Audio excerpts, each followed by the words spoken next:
বাংলাদেশের ভিতর দিয়ে যদি অন্য দেশে যেত তাহলে ট্রানজিট বলতেন, করিডোর। ভারত থেকে বাংলাদেশ ভিতরে ভারতে যাবে তাদের পণ্য নিয়ে, তাদের সৈন্য নিয়ে, তাদের অস্ত্র নিয়ে, বিদেশে গোলা বারুদ নিয়ে যাবে।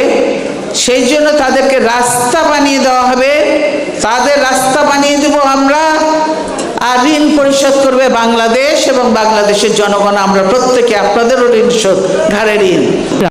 স্পষ্ট করে ভারতকে জানিয়ে দিতে হবে, বাংলাদেশের বুকের উপর থেকে ট্রানজিট দেওয়া হবে না, হবে না, হবে না। আমাদের চট্টগ্রামে, এই চট্টগ্রামের পোর্টকে থামুন, চট্টগ্রামের বীর চট্টলার পোর্টকে ভারতের জন্য উন্মুক্ত হতে দেওয়া হবে না।